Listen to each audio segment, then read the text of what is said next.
দৈনিক গণ অধিকাৰ কাকতৰ বৰপেটা জিলাৰ সাংবাদিকসকলৰ সতীৰ্থ সন্মিলন। ইংৰাজী নৱবৰ্ষ 2025ত নতুন উদ্যম আৰু কেইবাটাও নতুন লক্ষ্যৰে আজি বৰপেটা চহৰত উপস্থিত হয় দৈনিক গণ অধিকাৰ কাকত গোষ্ঠী। নতুন বছৰৰ তৃতীয়টো দিনত আজি বৰপেটা চহৰত অনুষ্ঠিত কৰা হয় দৈনিক গণ অধিকাৰ কাকতৰ বৰপেটা জিলাৰ সাংবাদিকসকলৰ সতীৰ্থ সন্মিলন।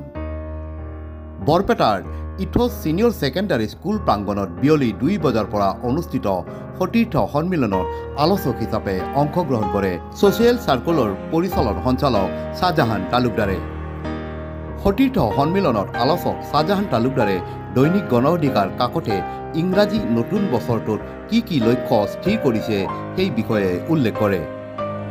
1994 চনত বৰপেটাৰ পৰা আত্মপ্ৰকাশ কৰা গণ অধিকাৰ কাকতখন কিদৰে ভূমিষ্ঠ হৈছিল আৰু কিদৰে দৈনিক গণ অধিকাৰ হিচাপে নতুন গতি লাভ কৰে তাৰ ওপৰত বক্তব্য প্ৰদান কৰে।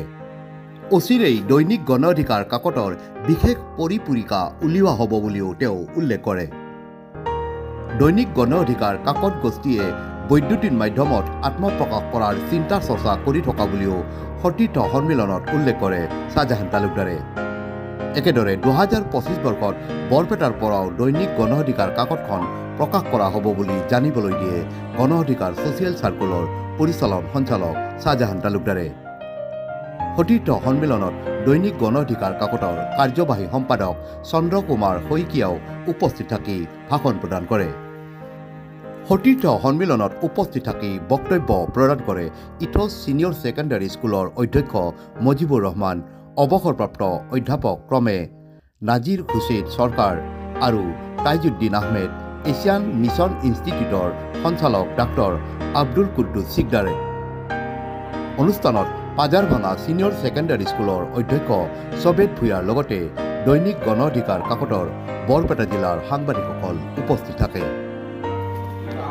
অধিকাৰ যিসকল সাংবাদিকত কাম কৰে, সাংবাদিকতা কৰি আছে, গণ অধিকাৰখন জীয়াই ৰখাৰ সকলোৱে নিজস্ব এটা সামাজিক দায়বদ্ধতাৰ কথা ভাবি এটা প্ৰচাৰ মিডিয়া এটা মানে নিৰপেক্ষভাৱে সমাজৰ কাম কৰাৰ উদ্দেশ্যে সাংবাদিকতা কৰে বুলি আমি ধৰি লৈছোঁ। গতিকে তাতে আমাৰ অৰ্থৰ কথা নাহে।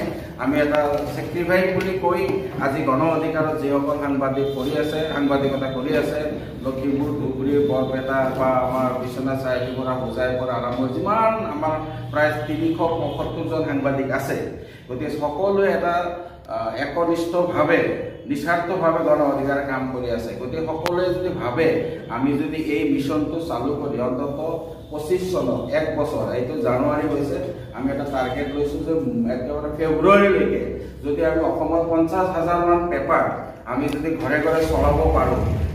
চলাবলৈ একো নাই।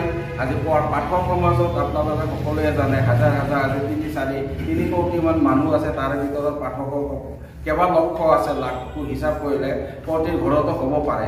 গতিকে আজি 10 টকাৰ বিনিময়ত এখন পেপাৰ আজি আমাৰ বিশেষকৈ বিভিন্ন অঞ্চলত নিপীড়িত নিষ্পেষিত যিবিলাক চহৰ চাপৰি অঞ্চলত তেওঁলোকে যদি ভাবে যে এইটো আমাৰ এটা মুখপাত্ৰ, আমি ইয়াতে আমাৰ দ্বাৰা প্ৰতিভা আমি বিকাশ কৰিম, শাৰীৰিক নহয়, মানসিক নহয়, বৌদ্ধিক নহয়, সকলো দিশতে আজি লিখা পঢ়াৰ ক্ষেত্ৰতো তেনেকুৱা ধৰণৰ আৰ্টিকল টিচাৰবিলাকৰ যেনেকৈ আগতে ওলাইছে বিজ্ঞানৰ পৰা আৰম্ভ কৰি বিজ্ঞান আৰু মেথামেটিক্সৰ এনেকুৱা ধৰণৰ শিতানো পেপাৰত ৰখা যায়।